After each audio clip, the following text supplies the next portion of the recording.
6 minutes, Britt said, sliding a slick folder toward me across the glass table. That's how long it took the executive committee to vote on your termination after reviewing the transition metrics. My mouth went dry. The conference room suddenly felt airless, like someone had sealed the vents. But I'm only halfway through the knowledge transfer, I managed. Britt didn't blink. She'd worn her power suit today, charcoal gray with subtle pinstripes, the one she reserved for firing people. Beside her, my direct supervisor Hal studied the ceiling tiles, his wedding ring spinning nervously around his finger. According to our analysis, the 6 junior analysts you've trained have already reached 87% efficiency against your benchmarks, Britt continued. The remaining gaps don't justify your salary level. 3 months of 16-hour days, 3 months of explaining 10 years' worth of institutional knowledge to fresh-faced graduates who took furious notes but couldn't possibly understand the invisible network of relationships I'd built. 3 months of maintaining my own workload while essentially doing a second full-time job. You told me this was a mentorship program, I said quietly, that we were expanding the department. Hal finally looked at me, his expression a mixture of guilt and relief. The market's shifted, Aubrey. We had to adapt. Your termination package. Britt pushed another folder toward me. 2-month severance. Today will be your last day. The security guard waiting discreetly by the door made more sense now. I stood, smoothing my skirt with hands I refused to let tremble. My team doesn't know? They'll be informed after you've cleared out your workspace, Britt said, already checking her watch. We'd appreciate your discretion during the transition. 10 years. 10 years of canceled vacations and middle-of-the-night crisis calls. 10 years of being the go-to problem solver when everything fell apart. 10 years of building the very systems they now believed anyone could run. I nodded once, gathered only my personal planner, and walked out, leaving everything else behind. The guard followed at a respectful distance as I collected my coat and purse, then escorted me through the lobby I'd entered thousands of times before. Outside, spring sunshine mocked my dazed expression. My phone buzzed, messages from my now former team about a client issue they couldn't solve. They didn't know yet that they'd never have my guidance again. I silenced the notifications, hailed a rideshare, and directed the driver to take me home. What collapsed over the next 32 days would stun even me. If you're finding this story of workplace betrayal hits close to home, you're not alone. Corporate loyalty often flows in just one direction, doesn't it? If you're enjoying this journey of how things spectacularly unraveled, I'd really appreciate it if you could hit that like button and subscribe for more stories that expose the reality behind professional facades. Drop a comment about your own workplace experiences. I read every single one. Now, let's continue with what happened after I was unceremoniously shown the door. My name is Aubrey Kane.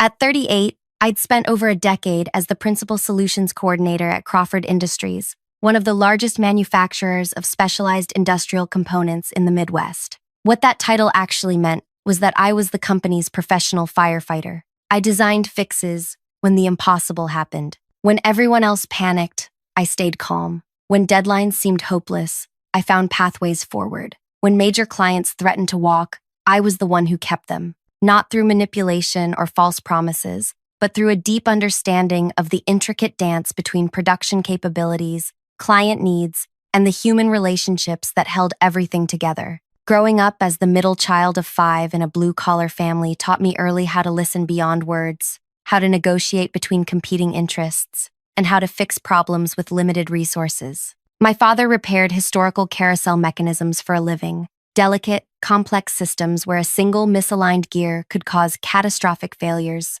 I'd spent my childhood watching him diagnose issues that baffled other mechanics, using a combination of technical knowledge, intuition, and patience. I brought those same skills to Crawford. What others saw as chaotic emergencies, I recognized as patterns. Where others saw insurmountable obstacles, I found pressure points that could be adjusted. The day after my termination, I woke at 4:38 a.m., out of habit, the time I'd risen for years to review overnight production reports before the morning meetings. My hand reached for my phone before I remembered.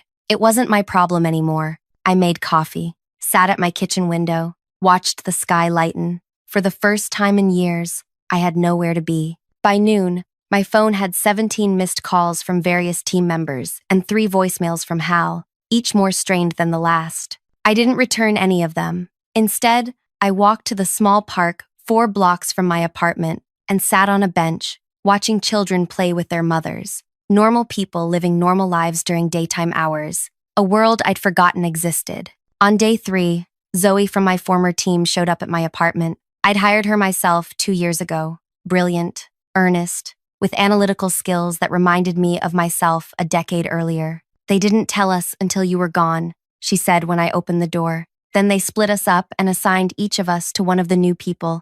It's chaos, Aubrey." I invited her in, but didn't offer solutions. That wasn't my role anymore. "Javier already quit," she continued, pacing my living room. "He said if the company treats its best people like this, there's no future there." "Smart man," I replied, serving tea in the ceramic mugs I'd never had time to use before. "The Richardson contract is about to implode. Nobody can find the contingency plans you always had ready. They existed, detailed scenarios for dozens of potential crisis points, stored on the company's shared drive in a folder structure I'd explained repeatedly to Hal, who had deemed it unnecessarily complex and overly cautious. "I'm sure they'll figure it out," I said. Zoe looked at me strangely. "You're different. Unemployed people often are." "No, it's more than that." She studied me. "You seem lighter, like you've set something down." I had. The crushing weight of carrying an entire company's operational success on my shoulders. A burden I hadn't recognized until it was removed. Despite the shock and betrayal, despite the financial uncertainty ahead, I felt a curious sense of freedom. I didn't tell Zoe that I'd already received 3 calls from headhunters who'd heard about my sudden availability. News traveled fast in specialized industries. I didn't tell her I'd turned down 2 interviews already, needing time to consider what I actually wanted next. After Zoe left, I opened my laptop for the first time since the termination. My personal email contained 4 messages from clients I'd worked with at Crawford. The subject lines varied, but the content was essentially the same. "What happened? Are you okay? The new team doesn't understand our needs." By the end of week 1, Crawford's stock had dropped 6%. A small industry blog published a piece noting operational disruptions following personnel changes. I read it with detached interest, while sitting on my balcony, drinking afternoon tea, another new luxury. Week 2 brought rain and a text from my former assistant. "Executive floor is in constant emergency meetings. Hal looks like he hasn't slept in days." I didn't respond, but found myself smiling as I prepared dinner that night, actually cooking instead of ordering delivery to eat while reviewing reports. During week 3, I began interviewing at other companies, partly out of financial necessity. Each conversation followed a similar pattern. The hiring managers would ask about my experience, then inevitably inquire, "We heard Crawford's having significant issues since your departure. What exactly did you do there?" How could I explain that what I did wasn't on any job description, that my value lay in connections and pattern recognition built over years, that I'd created systems so seamlessly functional they appeared effortless until they weren't there anymore? "I solved problems," I'd answer simply. At home that evening, my doorbell rang. A delivery person handed me a heavy gift basket with a handwritten note from Tyson Richardson himself, CEO of Crawford's largest client. "Whatever they're paying you next, we'll top it. The new team doesn't understand our production needs." I set the basket aside without opening it. My phone rang 10 minutes later, Crawford's main switchboard. I let it go to voicemail. What I didn't know then was that the Richardson contract, worth nearly 30% of Crawford's annual revenue, had just issued a formal warning letter threatening to terminate their relationship within 14 days unless specific production issues were addressed immediately. The 6 junior analysts who had supposedly reached 87% efficiency against my benchmarks were drowning. 3 had already quit. The remaining 3 were working around the clock trying to untangle systems they'd been told were simple but were discovering were built on a decade of nuanced decisions and relationships. On day 29, the industry newsletter reported that Crawford had temporarily shut down its main production line due to quality control concerns, a euphemism for a catastrophic failure in the supply chain sequencing. I'd personally overseen for years. That night, as I prepared for bed after my first serious job offer from a competitor, I received a text from a number I didn't recognize. "This is Arthur Crawford. Need to speak with you urgently. Name your terms." Arthur Crawford, the grandson of the founder, current CEO, and a man who had passed me in hallways for 10 years without ever learning my name. I turned my phone off without responding. and slept better than I had in years. What I didn't know was that he would appear at my apartment building 3 days later at nearly midnight, desperate enough to bypass normal channels, pride abandoned along with shareholder confidence. What happened next would change everything, not just for me, but for the entire power structure I'd left behind. On the 32nd day after my termination, at 11:07 p.m., my apartment buzzer jolted me awake. I'd fallen asleep reading on the couch, another new freedom, letting my body rest when it needed to, instead of forcing it through another late night of work. The persistent buzzing continued. I checked my phone, 3 missed calls from the same unknown number that had texted me 3 days earlier. Arthur Crawford was nothing if not persistent. I pressed the intercom button. "Do you know what time it is?" Miss Kane. His voice sounded different than the few times I'd heard him speak at company meetings, strained, lacking the easy authority of a man born into wealth and position. "Please, I need to speak with you. It's urgent." I almost refused. The thought of going back to bed, of letting him stew in consequences of his own making, was deeply appealing, but curiosity won out. "5 minutes," I said, buzzing him in. While waiting for the elevator to bring him up, I glanced at myself in the hallway mirror. Faded university sweatpants, hair piled messily on top of my head, face bare of makeup, not my carefully maintained professional appearance. Good. When I opened the door, the sight of Arthur Crawford was almost shocking. The man whose family name graced the company letterhead, whose tailored suits and manicured appearance graced industry magazines, looked diminished. His tie hung loose around his neck, dark circles shadowed his eyes, and his normally perfect hair stuck up oddly on one side. "Thank you for seeing me," he said, voice low. I didn't invite him in immediately. "It's almost midnight. I know. I apologize." He shifted uncomfortably in my doorway. "May I come in, please?" I stepped aside, watching as he entered my modest apartment with the hesitant steps of someone entering unfamiliar territory. Which it was, a world away from his lakefront mansion and corner office with its sweeping views. I gestured toward my small kitchen table. No offer of refreshments. "You're a difficult woman to reach, Miss Kane," he began, settling awkwardly onto one of my wooden chairs. "Aubrey," I corrected. "And I've been exactly where I've always been. You never tried to reach me before." His gaze dropped briefly. "I deserve that. What do you want, Mr. Crawford?" "It's late, and I have a job interview tomorrow." His head snapped up. "That's actually why I'm here. I need you to come back to Crawford." I laughed, a genuine, spontaneous laugh that seemed to startle him. "You fired me 4 weeks ago. A mistake. A terrible mistake. A mistake is misplacing your keys or forgetting an appointment. Firing someone who dedicated 10 years to your company after making them train their replacements, that's a calculated decision." He leaned forward, hands clasped tightly on the table. "The board recommended the restructuring based on efficiency projections from the operations team. I signed off on it without fully understanding what you actually did for us. And now we're in free fall." For the first time, real emotion cracked through his polished veneer. "Richardson is threatening to pull their contract. The Milwaukee production line has been down for 3 days. 2 other major clients have already canceled orders." I waited, watching him struggle. "The 6 analysts. They're bright, capable people, but they don't have your, whatever it is you do, your integrative understanding. 3 quit already. The others are drowning." "Hal approved this restructuring?" I asked, curious about my former supervisor's role. Arthur shifted uncomfortably. He presented the plan, said your position had become redundant with the new team structure. Of course he had. Hal had been threatened by my knowledge for years, knowledge that extended beyond my official responsibilities. He'd tried repeatedly to get me to document everything I knew into systems he could control, as if a decade of relationship building and problem solving could be reduced to a procedure manual. "Hal is no longer with the company," Arthur added, watching my reaction. "Fired or resigned?" "Resigned. Yesterday, after the Richardson contract manager threatened to walk away from our 3-year renewal." I absorbed this without comment. The Richardson contract had been my baby from the beginning, a challenging client with exacting standards, but who rewarded reliability with unwavering loyalty. I'd built that relationship person by person,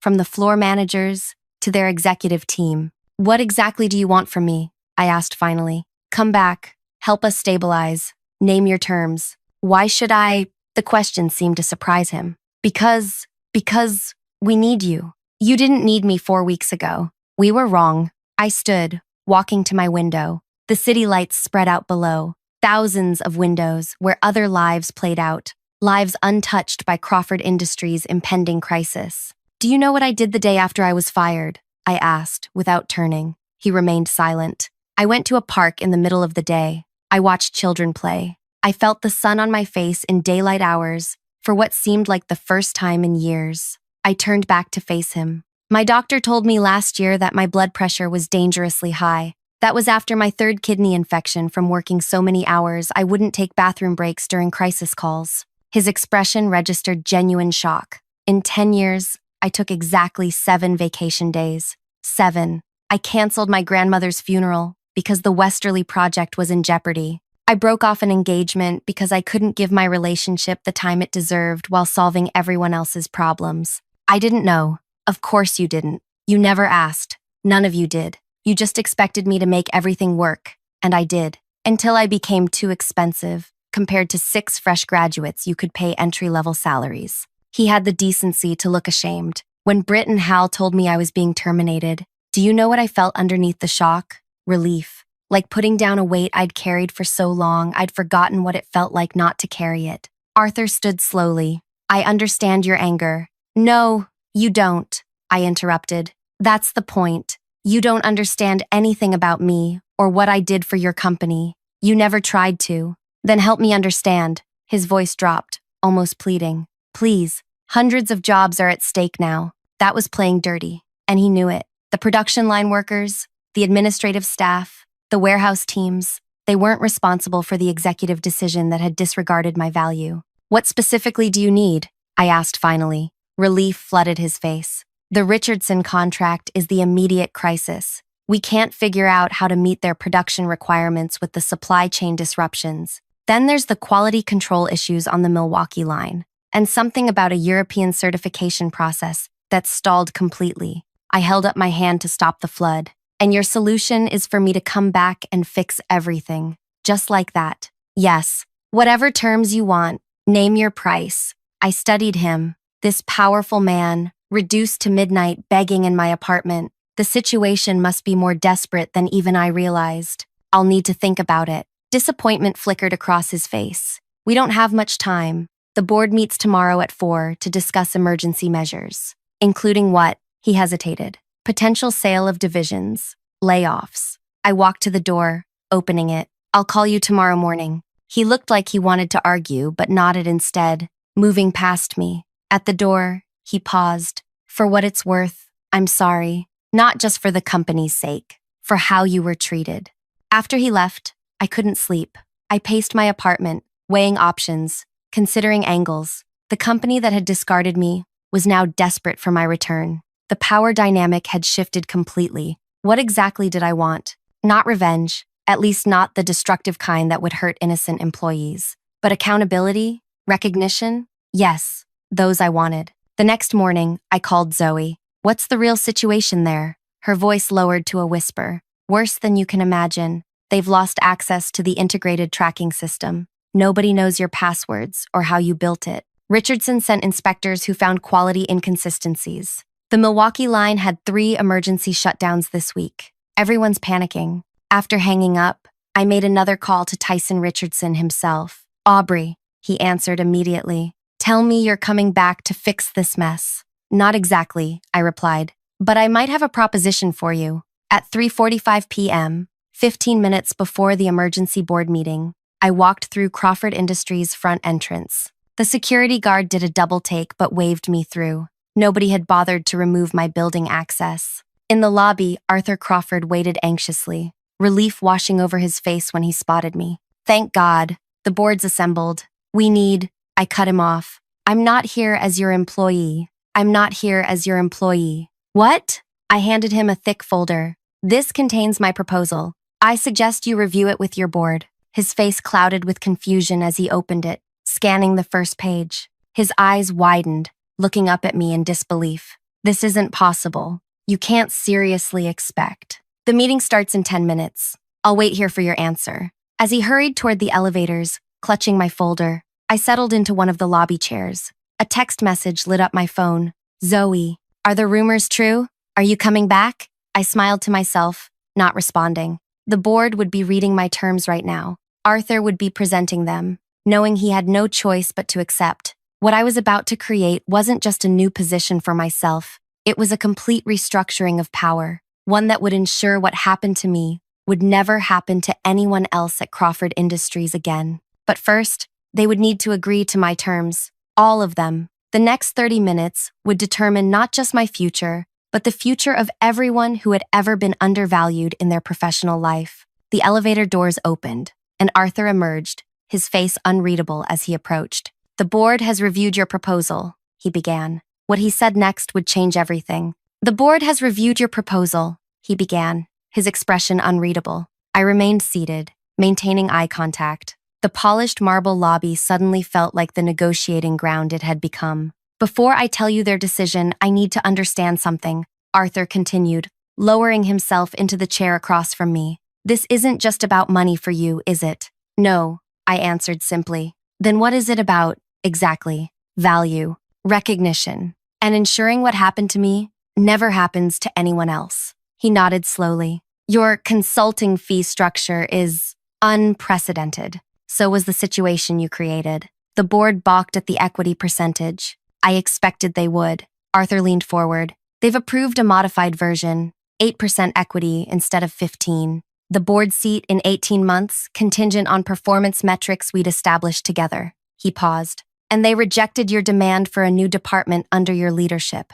I stood, smoothing my blazer, the first professional clothing I'd worn in a month. Then we don't have anything more to discuss. Good luck with your meeting. Panic flashed across his face as I turned toward the exit. Wait, please. That was just their initial response.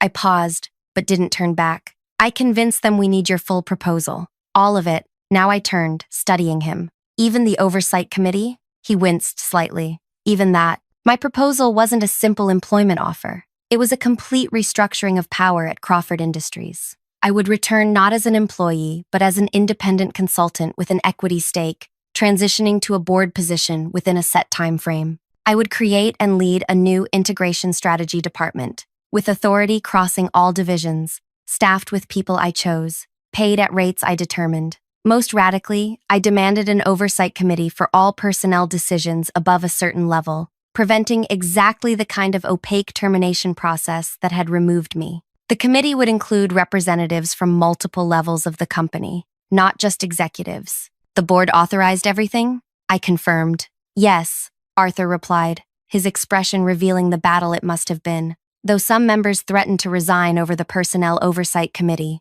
Let them, I said calmly. His eyebrows rose. You really don't care if this breaks the company, do you? On the contrary, I'm saving it from itself. We returned to the executive floor together, a floor I'd rarely accessed in my previous decade at the company. As we approached the boardroom, Arthur paused. They're waiting for final confirmation. Before we go in, I need to know, are you doing this to hurt us, Aubrey? To watch us grovel before you pull the rug out? I considered his question carefully. No, I'm doing it because despite everything, I built systems I'm proud of, because hundreds of people who did nothing wrong depend on those systems working, and because if I control the terms, I can ensure proper value is recognized, not just for me, but for everyone whose contributions are invisible until they're gone. Relief softened his features. That's better than we deserve. Yes, I agreed. It is. The boardroom fell silent as we entered.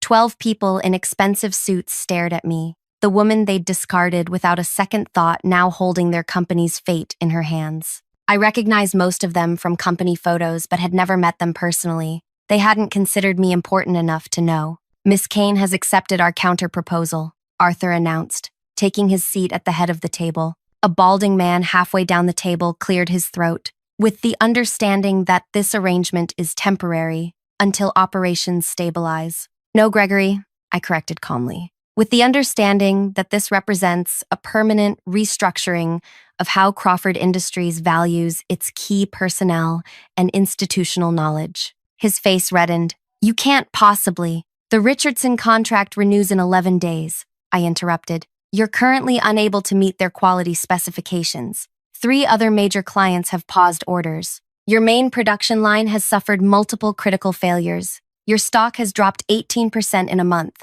I smiled politely. Would you like me to continue listing the reasons why I can? In fact, possibly? The silence that followed was deafening. I'll need the agreement signed today, I continued. I start tomorrow, not as your employee, as your partner. Arthur slid papers across the table. The legal team prepared everything, per your specifications. I reviewed each page carefully, aware of the tense silence surrounding me. When satisfied, I signed with a flourish, then stood. Tomorrow morning, I'll meet with the remaining analysts to begin recovery procedures. I'll need full access reinstated to all systems immediately. I turned to Arthur, and I want Zoe promoted to Assistant Integration Director, effective immediately, with a compensation package we'll discuss privately. He nodded without hesitation. As I gathered the signed agreements, a woman near the end of the table, one of only 2 female board members, spoke up. Miss Kane, may I ask what made you agree to help us after how things ended?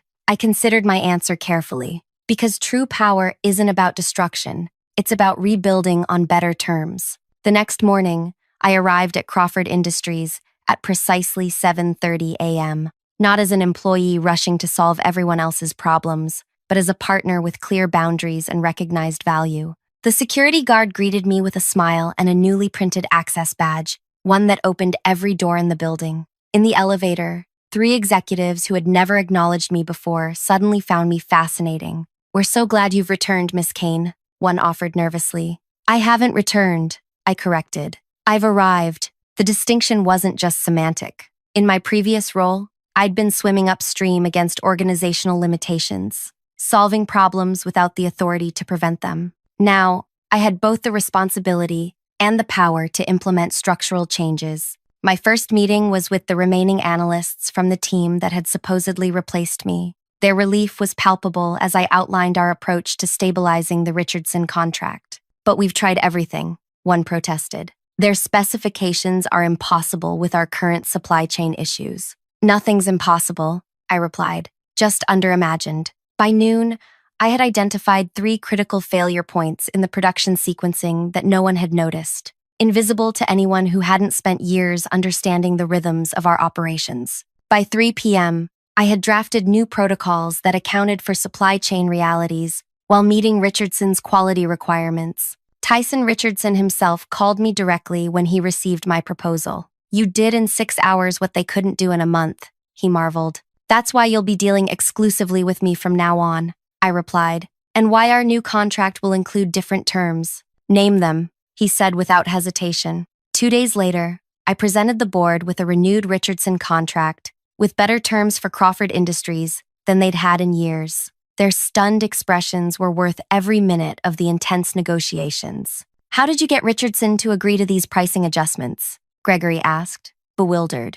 By understanding what they actually value versus what you thought they valued, I answered simply. Within 2 weeks, all critical operations had stabilized. Within a month, the stock had recovered its losses. Within 3 months, my new integration strategy department had transformed how information flowed through the company, breaking down silos that had caused costly redundancies for years. Most importantly, the Personnel Oversight Committee, now formalized in company bylaws, had already prevented 2 ill-considered terminations proposed by executives who couldn't see beyond spreadsheets to the human value involved. 6 months after my midnight conversation with Arthur Crawford, I sat across from him in what had once been a monthly formality but was now a genuine strategic partnership. The board vote for your seat is next week, he mentioned. It's going to be unanimous. I smiled. Even Gregory? Especially Gregory. Since you fixed the European certification process, he's become your biggest supporter.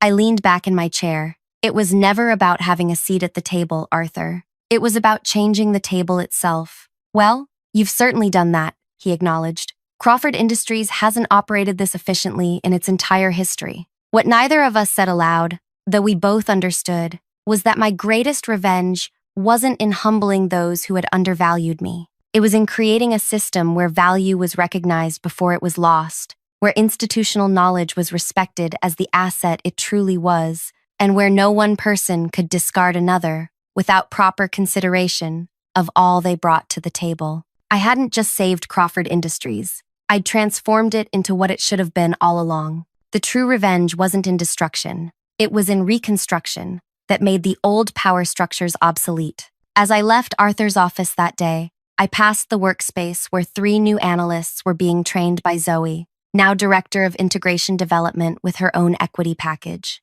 They weren't just learning procedures, they were learning the why behind the how, understanding the relationships that made everything work. "You've built something remarkable here," Zoe said as we walked to the elevator together. "No," I corrected her with a smile. "We're building it, and this time, everyone knows exactly what it's worth."